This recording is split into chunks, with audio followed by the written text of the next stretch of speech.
Welcome back to Rick's Scale Model Fix and part 3 of Airfix's 1/72nd scale de Havilland Mosquito B16. So towards the end of the last video we got to the stage where we were ready for the decals, and indeed you join me at that stage at the workbench now.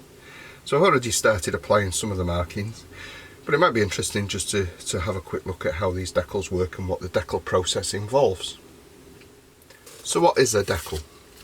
So decals are water slide transfers. They're printed onto an adhesive backing with a carrier film on top to stop the colours disintegrating when they're placed in water. By placing the decal in the water, it frees off the adhesive, which allows the image to then slide, and quite simply you place that on the model and stick it down. So decals seem to cause a lot of problems for a lot of people. Always hear comments saying the decals were rubbish, etc. Things to look for in the kit is who's produced the decals. Anything cartograph is usually pretty good, but I must say that on this sheet I did find some of the red to be slightly out of register, which is interesting as they have a white background and then the colour is printed on top, and if they don't line up you end up with a sort of shadow line around the images. So there's a lot we can do with the decals to make them look painted on. After all, that's all we're trying to do, is to replicate the markings. So there's various products on the market such as decal setting solutions. This is my favourite, which is Decal Red. This is quite strong and it tends to work well with most decals. I decant a little bit into a bottle each time I use it, and I only use a small pipette in a metal dish, and that way we don't contaminate the contents. You're going to need a clean brush that's never been used for anything else. This one is starting to get a bit dirty, but it's showing its age. Decal scissors, Tamiya ones, sharp knife, pair of tweezers. So as we can see from the model already, I've made a start on this. And just having a look at this wing marking, you can see, if we can get it close enough to focus on the camera, that it does bed down over surface detail quite well, and it does look almost painted on. With the Mosquito, the challenging part is always going to be this side of the airframe as it goes over that bar down the side of the fuselage on the starboard side, and we've made a quite good progress with the markings. So I thought it'd be interesting just to show you how to apply a decal. So what we're going to do is we're just going to select the marking that we want, in this case the other wing roundel, and we're going to cut that from the backing sheet. Just make sure that you always remove the numbers, because these tend to float free and can get trapped under the marking or stuck to the model. So we have some warm water, and that's kept warm by a cheap Amazon coffee cup warmer, ceramic dish and just clean tap water, and we're just going to submerge the decal in this water for 10-20 seconds just to free the marking off.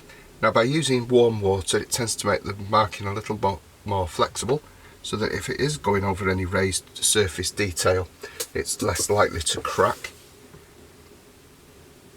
So that should do. As you can see, it's not quite free yet, but it's beginning to move, and it is indeed now sliding free on its backing. So just place that on the bench, and we're going to lubricate the receiving location on the model just with a bit of tap water.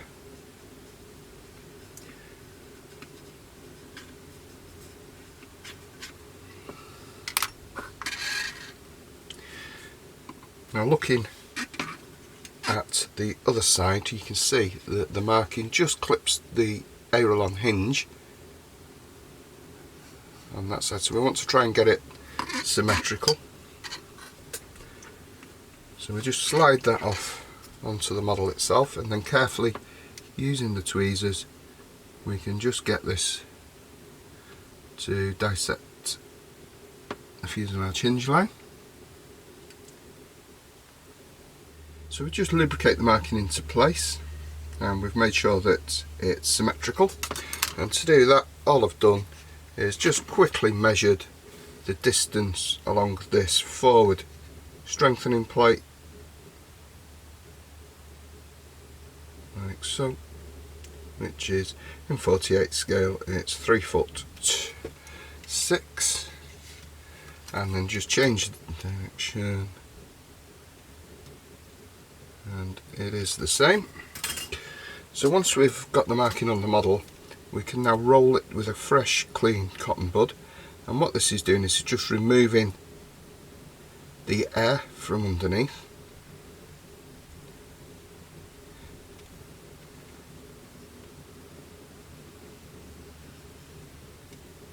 And then you'll notice that we've got a raised area as it goes over that aileron hinge. We're not going to touch that at the moment, but this is where our Decal setting solution comes into play. So using that brush, we're going to just place some Decal setting solution over that area, and this is going to begin to soften and melt the Decal, so it's important that you're very, very careful and you don't touch it once you've put the solution on. And then we're just going to leave that.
with the main markings now on, it's time for some of the smaller stencil detail. So we want looking at the instruction booklet, we've got some stencil detail there at the sort of edge of the wing, so we've got 13 and 29.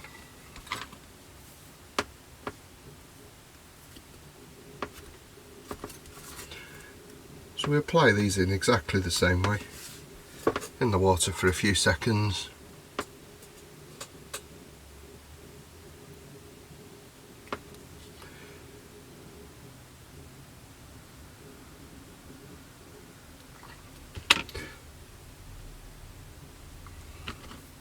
Slide it off the backing sheet into place on the model, and this is where the model just starts really coming to life now. Making sure everything's straight.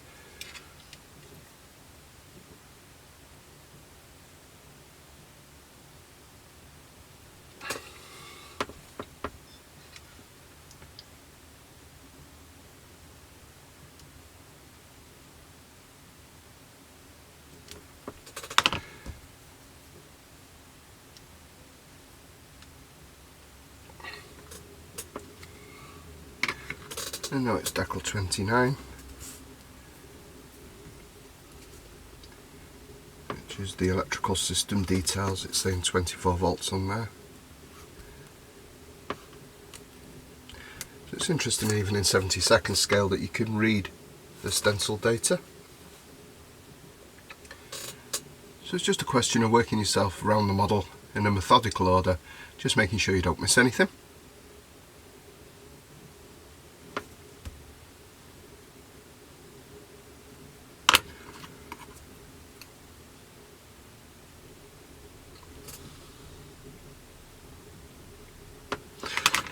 And again, that decal sheet being slightly out of register with the yellow as well, which is slightly disappointing for cartograph markings.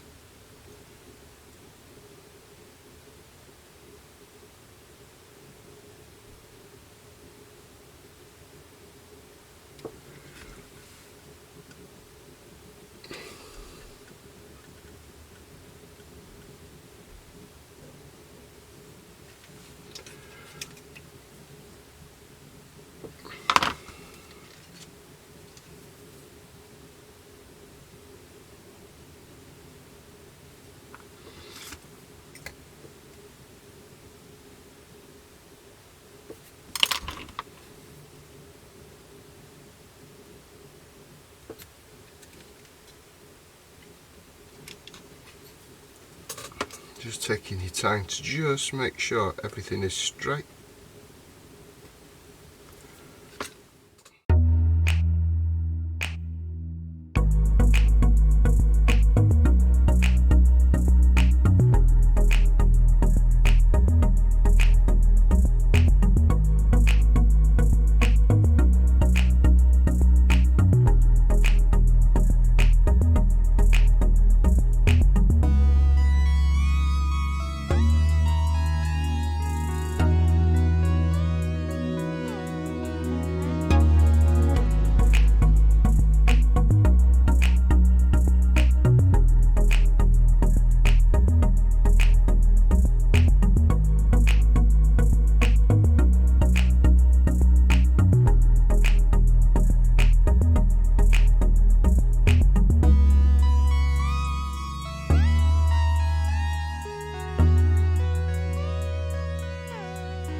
Second solution, just making sure that we get the water out the paintbrush first. Get them to settle down. So we always have the risk with these smaller stencil datas of getting some silvering, which is just pure and simply air trapped under the decal. So we're just trying to eliminate that by pushing them down with the brush.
So join me back in a bit. I'm going to carry on putting the myriad of stencil data on the underside of the airframe, and then we'll take a look at making up the cookie bomb from the bomber resupply set and putting the final touches to our model.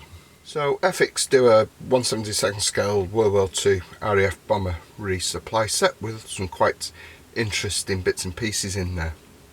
So this is where we're going to pinch our £4,000 cookie bomb from, and just turning it over just so you can have a look what's contained in the supply set. You get the larger £8,000 and the £4,000 bomb. There's some vehicles and some accessories, toolboxes and whatever. So we're going to use the bomb trolley and the £4,000 smaller cookie bomb. So in the bomber resupply set there's a bomb trolley. It is pretty basic, made up of 4 wheels and the chassis, just painted up in RAF dark green with the wheels added. The cookie bomb itself is 2 halves with a front disc, and again just been painted up and gloss coated, ready for the small amount of decals. I think there's 3 decals that need to go on there before that'll be given a matte coat. Turning our attention to the Mosquito, and it's finished. So we've added the wing tanks, we've done the glazing with a crystal clear for the small lights and lenses underneath, and we've added the clear nose. I've also made up those windows with crystal clear. Not the best, to be honest. Would have probably been better using the kit pieces, as they seem to have sunk into the apertures a little bit and look a bit iffy. But nonetheless, it's done. So all we need to do is add the decals to that cookie bomb and get the final reveal photos done. So join me in a bit and we'll have a look at the finished results. So there we go, that's Airfix's 1/72 scale Mosquito B16. It's a nice little kit, goes together really well. I don't think there was any filler used on the kit apart from the conversion of the bomb bay, which is unfortunate. It's an oversight on Airfix design team, but nonetheless not a deal breaker. If you're not up to doing that correction yourself, then there's a conversion set available for Freight Dog models. The cookie bomb would have been nice to see that in the kit, as it is what the aircraft was designed to carry with those bulge bomb bay doors. Bomber resupply set, trolley, bomb, decaled up, and that'll be displayed next to the aircraft as such. So let's have a look at those reveal photos. Until next time everybody, please look after yourselves, stay well and take care.